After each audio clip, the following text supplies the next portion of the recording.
昨天走亲戚，有一个35岁的女孩离婚了。她的原生家庭呢非常的普通，条件也非常的一般，但是你从她的气质方面完全看不出一丁点的沮丧，甚至非常的自信，自信的非常可怕，让你对她就是非常产生那种敬意的感觉，真的是这样当然我今天说的重点它不是这个，我说的重点是她在教育她的妹妹，真的非常的厉害。我总结了她教育的核心就3个字，叫做靠自己。他是这样说的，他说：妹子，如果你这辈子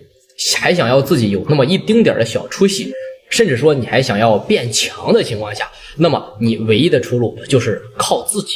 不管你现在是20几岁，还是说以后你30几岁也好，不管你的年龄，就是无论你的年龄处在哪一个层次，或者说在一个哪一个年龄段，你这一辈子呢其实就琢磨2件事第一个就是一定要好好打扮自己让自己的形象最佳，体态最美，容貌最美，气质远远大于你的同龄人，一定要这样做，保持自己原有的这种的核心竞争力，保持一个女人该有的一个样子。他说女人和女人拉开差距的，她不是18岁也不是28岁，真正拉开差距的是30岁以后的样子第二个就是一定要多去体验多去做你就是所有想做的事情，然后呢尽快去找到你自己在这个世界上最擅长的一个领域，一定要去努力去精进去深耕，严格的去要求自己，去学习高度的去自律把其他人都排除在外，直到让你自己拿到这个最擅长领域的一个结果为止，不然永远不要放弃你要无比的去坚信你自己的选择，要200%都不能100%，200%的相信你自己。这种自信就是你可以认为是非常偏激各位你能懂他说的这句话的什么意思吗？就是可以偏激，就是你只要做了这个选择就是我的理解就是你只要做了这个选择，你确定就是你的选择会让你在这个社会上往上一直能够生长的，确认这个选择能让你一直变好的，那么你就一直坚持去做，不要在意任何人以及外在因素对你的评价，也不要去在意别人对你说什么和别人对你的评价他说妹子，以前呢我在家里是做全职妈妈然后在家里带孩子的时候呢，我每天必须就是化妆打扮自己，出门呢就给自己收拾的漂漂亮亮。那我婆婆这她说的，她说我婆婆就非常看不惯我的婆婆就说，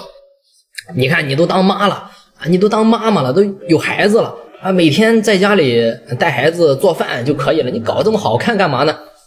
这是她婆婆跟她说的。但是呢她说我就不我就坚信我的习惯会让我自己变得越来越自信，我不是一个家庭主妇但是有一天她说她家里的她的婆婆家里来了几个朋友当时呢她正在化妆然后呢就是她的婆婆和她的朋友出门的时候去逛街嘛，出门的时候然后她朋友就说，你儿媳妇长得真漂亮你儿媳妇看起来一点都不像家庭主妇在家里带孩子的，甚至比上班的打扮的还精致，气质真的非常好，真漂亮，你儿子娶了这种媳妇真的是非常有福分。结果呢她婆婆当时就非常讽刺的，而且就笑着跟她说了一句话，说别看这个她就只会描眉画眼的，什么都不会，除了这个她啥都不会带孩子都带不明白真的。她跟她妹子说完了这句话之后，她就跟她说妹子，我跟你说这句话的意思和说这些事的原因没有别的意思，我就想告诉你不要向任何人去诉苦，因为这个世界上没有真正的感同身受，谁都理解不了你，只有你自己，你的父母都不能理解你这辈子的苦难，真的，你经历的每一件事它都会变成一个阶梯，然后托举着你自己往上走，只要你做的是正确的，它就会托举的让你走上更高的一个层次他说诉苦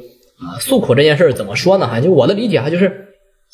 诉苦是可以排泄一种情绪的一种方式嘛，对吧？但是呢他说我觉得没有用，诉苦对我来说唯一的用处就是显得我自己还没有用各位能懂这句话的含金量吗我不知道大家能不能理解反正我是听明白了他说他妹子就问他了一句话我记忆非常深刻，他说姐姐你一直都是这么坚强平静的生活吗？非常这么自信吗？他姐姐说不是的我也有崩溃的时候，我崩溃的时候我觉得我那天崩溃的时候是他下班之后呢，他本身就觉得说自己身体很累嘛，对吧？拖着疲倦的身体，筋疲力尽了，回到家难免想休息休息，就感觉自己的灵魂已经被上班给抽走了，自己都不是自己了，感觉自己就是行尸走肉般的到家里躺床上一动不动他说妹子，你能理解这种感觉吗？就是当时我已经非常的沮丧了，回家之后呢还要搞孩子的写作业也搞不好，搞不好，没这个心情，也没这个兴趣也不想管他说我当时就是相当的崩溃然后我就想出去透透气。他说他甚至透透气的时候都不敢往上走住楼的不敢往上走，因为他怕自己一旦控制不住，然后呢就对吧，一冲动就跳下去了他说你能理解这种感觉吗？然后他都是往下楼去走然后出去透透气，甚至跑到地下车库然后呢他出小区去外面逛一逛走一走，然后去透透这种风，让自己清醒一下。他说走在我们那个小区旁边的有个门口嘛，门口有个公交站，然后他就坐在那个公交站上了，他就一直坐在那儿坐了一会儿之后，他就嚎啕大哭，放声大哭就感觉面朝大海一样。他说那种哭完全不是默默的流泪，也不是自己去承担那个事情他哭的声音特别的大，就是回头率100%的那种，就是走过的人都以为停下来出了什么事都去看一眼，就哭成那样就是每一个人都去这样去关注。然后呢就别人看他的眼光就像是小时候然后跟妈妈出去玩走丢了一样，找不到妈妈一样那种哭，嚎啕大哭他说我觉得我哭了很长一段时间甚至还有陌生人过来问我有没有事儿然后我哭完了之后我就回到家。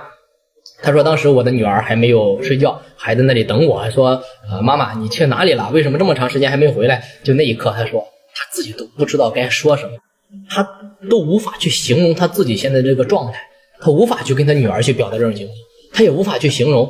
这些事情他只说了一句话，说妹子我只知道这些苦我不能白吃这些泪我不能白流，我想告诉你妹子，我今年35岁，我是已婚已育已离的35岁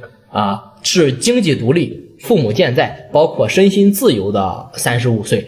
你知道吗？我现在无比喜欢我此时此刻的自己，这是他的原话，我记得非常清楚。他说我今年35岁，我比25岁的自己多了很多一部分的人生经历和生活的经验，和对这个世界的看法和人生不同的路径状态该去怎么走。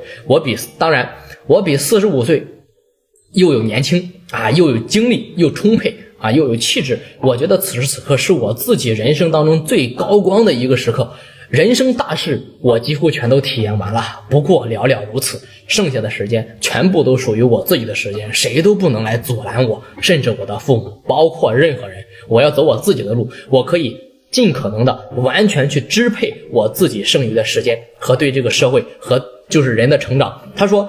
这个世界利润最高的赛道就是自己真的就是无论你此时此刻处于什么样的人生状态，就是哪怕是绝望也好失落也好，眼里没有光也好，看不到前途也好，没有希望也好，就千万一定不要去放弃自己，一定要好好的打扮自己，多读书多提高认知，多积累自己的人生经验，乐观的心态往前去干。人生真的是可以在某一天某一瞬间，甚至说某一时刻就是突然变好的，你一定要相信这件事情就是我有了足够的时间去做我自己想做的事情，我有了足够的时间去做我自己的事业，去打扮自己的精致，让我自己的生活可以过得更加的美好。我体验到了绝对的话语权和绝对的权利之间，让我自己感觉那个头脑风暴给我带来的刺激是前所未有的。我才到这个时候，我才是真正的认识这个世界，知道我自己想要活成什么样子，别人都无法阻拦我自己活成的样子，那个感觉简直太爽了。这是他的原话他说就是非常有成就感，这种成就感完全不亚于你真的找到了一个非常好的归宿。好的归宿不一定是家庭，我真的是很庆幸自己再苦再难的时候，都是再委屈的时候，我都没有放弃我自己精致的打扮和我自己的扎根底的一种自信他说我深深的相信，只要我不断的通过自己的努力，我不断的去加码，这个世界只要我活着，我的筹码是不断的促使我进行去努力，我只要不下牌桌，只要下牌桌的人不是我，总有一天我会翻身的现在过得确实非常好啊，他说总有一天我就会逆风翻盘，我不服输我的人生啊，我就是这么坚定的相信我自己，相信我自己可以，我也会把所有的精力和时间全部投入在我自己的身上啊。这是他跟他妹子说的这些话。真的，我记得最后他还说他说妹子，女孩子们的时间是非常宝贵的，青春也是非常宝贵的不要浪费，就是浪费的时间就浪费在任何人身上要把时间都利用在自己身上，包括你所谓的亲人，所谓的亲密的人，都不要浪费在他们身上，没有任何的意义，不值得这样去做就是我们在读书的时候，他说历史其实已经告诉过我们叫做什么？叫做弱国无外交。女孩子在经济独立面前在经济独立之前，就是不要把婚姻想成一个捷径达到自己想要一种致富生活的目的，不可能的，也不现实真的。你就好比是一个你是一个殖民地，那么你就把自己想象成什么呢？想象成一个世界上这个殖民地当中最小面积的一个国家，那么你绞尽脑汁的应该是想方设法的如何去经营好你自己这个国家，把它经营好，不要老想着跑出去外交让别人去帮你。此时此刻你是什么？此时此刻你是弱国。弱国是什么？弱国无外交弱国就是你最弱的，你最弱的时候你向外去外交，那你交的肯定是更弱的，对吧？没有任何意义。他说这是姐姐帮你走过来的路找到自己这种擅长的事情，把它当成自己谋生的一个手段，去拼了命的去钻研，去精进，去想办法把它做得越来越好。他说是有回报的，而且呢这种回报都超乎我们自己能所范围程度的一种想象当然我听完他和他姐之间的聊天，真的我感觉就是太有感触了，就是这种姐姐真的